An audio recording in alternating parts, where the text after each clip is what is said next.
जय प्रभु श्री राम की। नक्षत्र श्रृंखला में आज हम रोहिणी नक्षत्र की बात करेंगे। रोहिणी नक्षत्र के संपूर्ण कार्यशैली को आज की वीडियो में मैं आप सबको बताने की, समझाने की कोशिश करूंगा। तो रोहिणी नक्षत्र की यात्रा शुरू करने से पहले आपसे एक निवेदन है कि मेरे चैनल को सब्सक्राइब करिए, मुझे अपना आशीर्वाद, अपना सपोर्ट दीजिए, ताकि मैं एस्ट्रोलॉजी के पॉइंट ऑफ व्यू से हर एक तरह की डीप से डीप जानकारी आपको वीडियो के माध्यम से दे सकूं, जिसको आप अपनी लाइफ पर एस्ट्रोलॉजी के कुछ उपाय करके किसी भी लाइफ में, मैं नहीं चाहता कि आपकी लाइफ में कोई प्रॉब्लम हो, शिव कभी भी आपको कोई कष्ट दें, लेकिन फिर भी अगर कोई भी प्रॉब्लम चल रही है, जैसे कि बिजनेस, संतान, नौकरी, कारोबार, मैरिज लाइफ, हेल्थ इशू, कुछ भी हो, आप छोटे से उपाय करके आप उस चीज़ को कम करके अपनी लाइफ को सरल बना सकते हैं। आप सबका ज़्यादा समय ना लेते हुए शुरू करता हूँ रोहिणी नक्षत्र की आज की यात्रा। तो रोहिणी नक्षत्र दोस्तों वृष राशि में पड़ता है। रोहिणी नक्षत्र के राशि स्वामी शुक्र देव हैं, जो कि सुख समृद्धि के कारक हैं आपके जीवन में। रोहिणी नक्षत्र की अगर मैं सिंबल की बात करूं दोस्तों, तो बैलगाड़ी है, एक गोल्डन सोने की बैलगाड़ी। अगर इसके दूसरे चिन्ह की बात करूं तो वो मंदिर है। रोहिणी नक्षत्र के ये दो सिंबल या चिन्ह आपको ये बताते हैं कि ये बहुत आगे बढ़ने वाला, आगे बढ़ाने वाला नक्षत्र है। जैसे बैलगाड़ी जो होती है, बैल जो होता है वो ज़मीन पर जब चलता है अपने पीछे हल को लेकर, तो वो ज़मीन को उपजाऊ कर देता है, जिससे फिर हमारे लिए बहुत सारी अनाज, बहुत सारी चीज़ें हमारे लिए पैदा होती हैं। इसीलिए मैंने कहा कि रोहिणी नक्षत्र बहुत आगे बढ़ने वाला और आगे बढ़ाने वाला नक्षत्र है। अगर हम मंदिर की बात करें, जो इसका दूसरा चिन्ह है, वो भी सनातन धर्म में सबसे शुभ चिन्ह माना जाता है। मंदिर को हम अपनी आस्था से देखते हैं। अपने माता पिता के बाद अपने भगवान को सबसे ज़्यादा प्राथमिकता जो भी सनातनी है वो देते हैं। इस चीज़ को मैं मानता हूँ, क्योंकि मैं भी एक सनातनी हूँ। माता पिता मैंने पहले इसलिए कहा क्योंकि माता पिता से बढ़कर भगवान नहीं हो सकता। क्योंकि अगर हम शास्त्रों में देखें तो माता पिता को भगवान से ऊंची जो है वो जगह दी गई है। तो इसलिए मैंने कहा रोहिणी नक्षत्र अपने आप में बहुत सुख समृद्धि देने वाला नक्षत्र है। इस नक्षत्र की अगर मैं देवता की बात करूं तो वो 3 देवों में से ब्रह्मदेव हैं, जिन्होंने इस पूरी सृष्टि का, जिसे हम कहते हैं, बनाई है। ब्रह्मदेव अपने आप में बहुत पूजनीय है।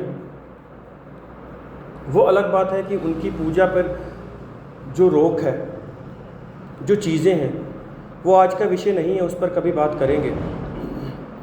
लेकिन सच तो यही है ना कि इस पूरी प्रकृति को ब्रह्मदेव जी ने ही रचा है और वो इस नक्षत्र के स्वामी हैं।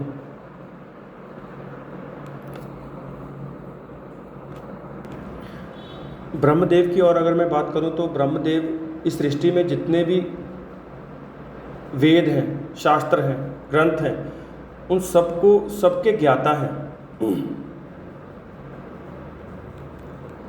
और माता सरस्वती के वो पतिदेव हैं। अब रोहिणी नक्षत्र के गुण और स्वभाव की बात करें तो रोहिणी नक्षत्र की जो कार्यशैली में चीज़ आती है जैसे कि मैंने सिंबल में भी कहा, आपको बताया अभी कि एक गोल्डन कलर की बैलगाड़ी होती है। रोहिणी नक्षत्र की कार्यशैली में जो आती है, जैसे कि धरती में बीज बोना, उसके बाद फसल होना, उस फसल को फिर काटना, फिर उसकी बिक्री करना, वो सब चीज़ें इस नक्षत्र की कार्यशैली में आती हैं। अगर इस नक्षत्र में जन्मे हुए जातकों के गुण स्वभाव की बात करूं तो दिखने में बहुत आकर्षक होते हैं, मन के मधुर होते हैं, वाणी बहुत अच्छी होती है, एक जिसे कहते हैं कि मैजिकल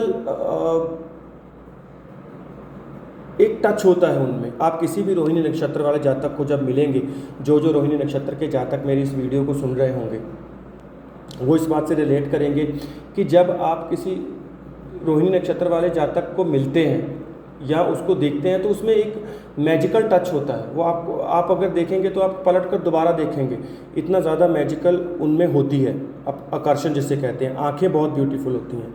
जो भी रोहिणी नक्षत्र में जातक पैदा होगा, मेल हो या फीमेल हो, वाणी में बहुत मधुरता होती है।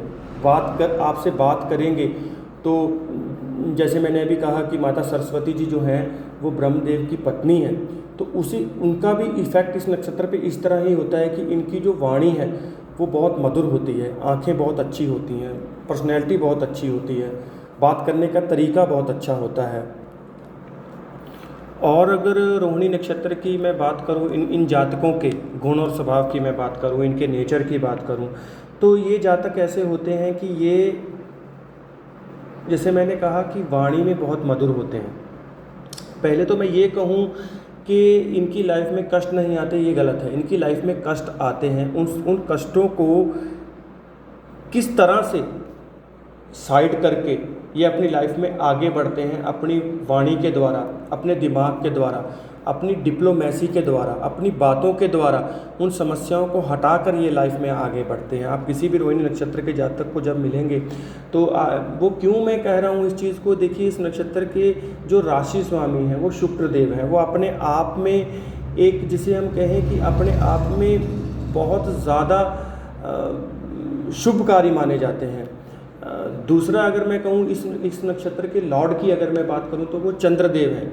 चंद्रदेव इमोशनल के कारक हैं, इमोशन के कारक हैं, तो वो भी बातचीत से ही चीज़ों को हल करते हैं। वो चंद्रदेव के ऐसा नेचर होता है कि वो कभी झगड़ने नहीं जाते हैं, वो डिप्लोमेसी से ही काम लेते हैं, शांति से काम लेते हैं, अपनी बातों को बैठकर सोचते हैं, फिर उसको विचार करके उस समस्या को बातों के द्वारा, अपने दिमाग के द्वारा, डिप्लोमेसी के द्वारा हल करते हैं। तो यही इस नक्षत्र में जन्मे हुए जातकों के गुण और स्वभाव में होता है कि ये बातों से चीज़ों को हल करने की कोशिश करते हैं। बहुत कम होगा कि रोहिणी नक्षत्र के जातक कभी झगड़े में पड़ते हैं, बिल्कुल नहीं पड़ते हैं। वो दिमाग से काम लेकर प्रॉब्लम का सल्यूशन ढूंढते हैं। अगर मैं सरलता से आपको समझाना चाहूँ तो जो भी मेरी बात सुन रहे होंगे रोहिणी नक्षत्र के जातक, वो मेरी इस बात से ज़रूर रिलेट करेंगे। और अगर मैं इस नक्षत्र के जातकों के गुण स्वभाव की बात करूं, चाहे वो मेल हो या फीमेल हो, अपने जीवन में धन कमाने की तरफ जाते हैं, धन कमाते भी हैं, धन इनको मिलता भी है, क्योंकि दोनों राशि स्वामी और नक्षत्र के जो लॉर्ड हैं दोनों शुभ प्लैनेट हैं। और अगर मैं और बात करूं इनके गुण और स्वभाव की, कि फैमिली के बहुत सपोर्टर होते हैं, अपनी फैमिली में ध्यान देते हैं। जो नक्षत्र के जातक हैं अगर सुन रहे होंगे तो प्लीज़ कमेंट में बताइएगा कि वो अपनी फैमिली को सपोर्ट करते हैं, फैमिली को समझने की कोशिश करते हैं, फैमिली की हर एक माइनस और प्लस पर अपनी नज़र रखते हैं, और फैमिली के हर एक मेंबर के इमोशंस को समझते हैं। ये जल्दी से किसी को डिसलाइक नहीं करते हैं, ये इनके खास गुणों में आता है। इसीलिए मैंने कहा कि बहुत सुंदर नक्षत्र है ये। और इस नक्षत्र में जन्मे हुए जातक जो हैं उनका जो नेचर है बहुत सुंदर है। चीज़ें नई हों या पुरानी हों, इनको पसंद आती हैं, ये उसको लाइक ही करेंगे, आप डिसलाइक नहीं करेंगे। तो बहुत सॉफ्ट और मैं सुंदर हार्ट के लोग कहूँगा जो रोहिणी नक्षत्र में पैदा होते हैं। फैमिली को सपोर्ट करते हैं, सबको सपोर्ट करते हैं, किसी को क्रिटिसाइज़ बहुत जल्दी से नहीं करेंगे। अगर सामने वाले की गलती है भाई, अब सामने वाला अगर गलती कर रहा है तो फिर इंसानियत के नाते हमको कहने का हक होता है। लेकिन इस नक्षत्र में जन्मे हुए जातक जल्दी से किसी को डिसलाइक नहीं करते हैं, बहुत सॉफ्ट जिसे कहते हैं दिल के होते हैं। और अगर मैं इनके गुण जो अभी मैं इनके मतलब कि पॉजिटिव गुणों की बात कर रहा हूँ, तो उसमें फ्रेंड सर्कल बहुत होता है, फ्रेंड को सपोर्ट करते हैं। फ्रेंड सर्कल कई बार लार्ज होता है, फ्रेंड्स से इनको हेल्प भी मिलती है, ये भी फ्रेंड्स की हेल्प करते हैं। और काफ़ी जिसे मैं कहूँ कि फ्रेंड सर्कल में काफ़ी एक्टिव रहते हैं, अगर मैं आपको सरलता से ये चीज़ समझाना चाहूँ। एक जो मैंने पर्सनली अपने बहुत सारी कुंडलियाँ देखी हैं रोहिणी नक्षत्र को लेकर, और मैंने पर्सनली भी एक्सपीरियंस किया है, क्योंकि मेरी फैमिली में भी मेरे भाई हैं जो एक रोहिणी नक्षत्र के हैं। तो ये चीज़ रहती है कि भाई इनके कई बार डिसीजंस को लेकर फैमिली में मतभेद हो जाते हैं। कमेंट सेक्शन में ज़रूर बताइएगा कि इनके डिसीज़न जो फैमिली के विरुद्ध नहीं होते, फैमिली के फेवर में ही होते हैं, लेकिन फिर भी कई बार इनके डिसीज़न को लेकर फैमिली में मतभेद हो जाते हैं, लेकिन अंततः बाद में चीज़ें ठीक हो जाती हैं। लेकिन जो डिसीज़न होते हैं ना, वो फैमिली की वृद्धि के लिए, फैमिली को सपोर्ट करने के लिए होते हैं इनके जो डिसीज़न, जिसको लेकर कई बार फैमिली में मतभेद हो जाते हैं। तो पॉजिटिव गुण मैंने आपको बताया, आप रिलेट करेंगे इस बात से। अब थोड़े से इनके नेगेटिव गुणों की अगर बात कर ले, क्योंकि परफेक्ट 100% कोई नहीं होता, ये आप सब लोग जानते हैं। थोड़े से इनमें नेगेटिव गुण क्या होते हैं, ये कभी कभी किसी का मजाक उड़ा देते हैं। जिस चीज़ को लेकर इनको दिक्कत का सामना करना पड़ जाता है, कभी कभी अपने गुरु का, बड़ों का नरादर कर देते हैं, जाने में अनजाने में। वो चीज़ से मैं कहूँगा कि इनको बचना चाहिए, हर हाल में बचना चाहिए। क्योंकि देखिए भैया, अगर आप ऐसा करेंगे कि आप बड़ों का नरादर करेंगे, या किसी का मजाक उड़ा देंगे, या किसी की पॉइंट को लेकर आप हंसेंगे, तो फिर आपको भी उस चीज़ का कहीं ना कहीं कभी ना कभी सामना करना पड़ जाएगा। ये मैं ज़रूर इस रोहिणी नक्षत्र में जन्मे जातकों को कहना चाहूँगा कि अपने बड़ों का सम्मान करें, उससे उस चीज़ से बचें। अपने माता पिता का, अपने बड़े बहन भाइयों का, अपने गुरुओं का, इस चीज़ से इनको बचना चाहिए। कभी कभी इनके साथ ये चीज़ें फेस में आती हैं, और इन्हीं सब चीज़ों की वजह से कई बार इनके जो जिन जातकों की शादी हो चुकी है रोहिणी नक्षत्र वालों की, वो ये बात समझेंगे कि कहीं कहीं इन सब चीज़ों को, नेगेटिव गुणों को लेकर इनके बच्चे इनके विरुद्ध हो जाते हैं। अगर मैं सरलता से आपको ये चीज़ समझाना चाहूँ, अगर मैं इनके नेगेटिव जो इस नक्षत्र के होते हैं गुण, उसके बारे में अगर मैं आपसे सरलता से कहूँ आपको तो, और अगर इस नक्षत्र की आपको डीपली बात कहूँ तो रजोगुणी नक्षत्र है।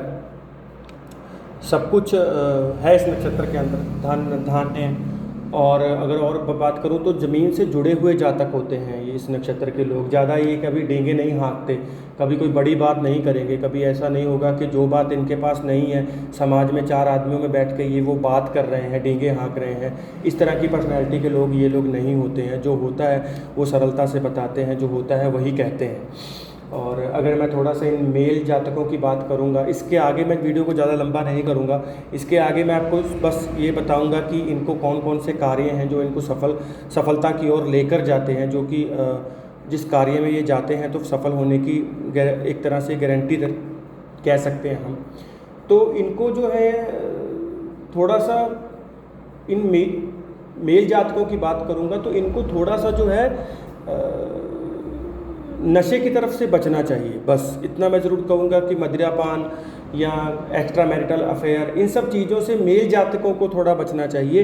ये इनके हल्के फुल्के कुछ कह सकते हैं कि कभी किसी समय पर आकर जब कभी ऐसी चीज़ आ भी जाए तो उससे इनको बाइकआउट करना चाहिए, इनको उस चीज़ से दूर रहना चाहिए। अब थोड़ी सी बात कर लेते हैं इनके इस नक्षत्र के कार्यशैली के बारे में। जो जातक काम में जाएं, इस तरह की लाइन में जाएं तो उनको बहुत भरपूर फ़ायदा होगा। इनके अगर मैं कार्यशैली की बात करूं तो जितने छोटे काम हम लोग देखते हैं, जैसे कि बुनकर हैं, धोबी हैं, जो जिसे हम कहते हैं कि ड्राई क्लीनर हैं, ये सब काम करते हुए भी रोहिणी नक्षत्र के जातक देखे जाते हैं इस लाइन में।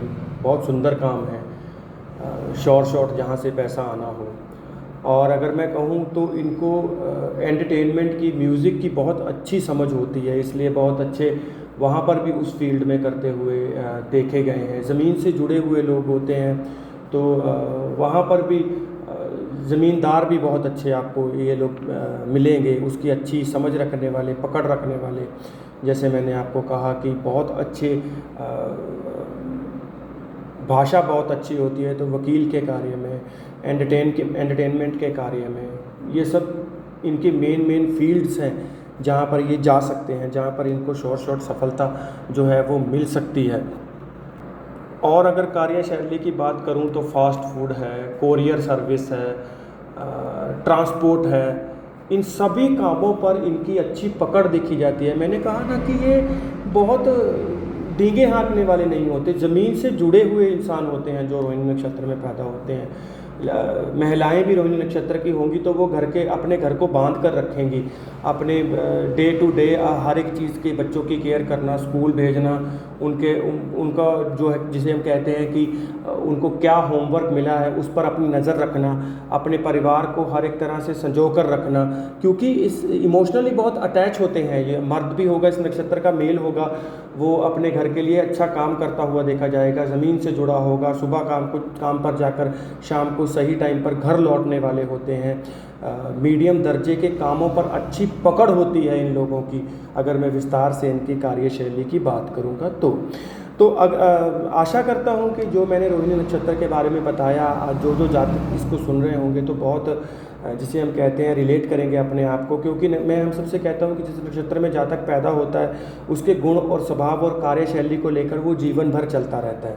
लास्ट में आपसे एक बात कहूँगा कि अगर आप अपनी जन्म पत्रिका मुझे दिखाना चाहते हैं तो मेरे व्हाट्सअप नंबर पर आप मैसेज कर सकते हैं। आप देश के किसी भी कोने से हों या देश से बाहर के हों, कोई दिक्कत नहीं है, आपका व्हाट्सअप मैसेज हम सीन करेंगे और आपको स्वयं हम कांटेक्ट करेंगे, आपकी बात सुनेंगे, आपकी जन्म पत्रिका को विस्तार से देखा जाएगा, उसी जो भी आपका क्वेश्चन होगा किसी भी पॉइंट ऑफ व्यू से आपको आंसर दिया जाएगा।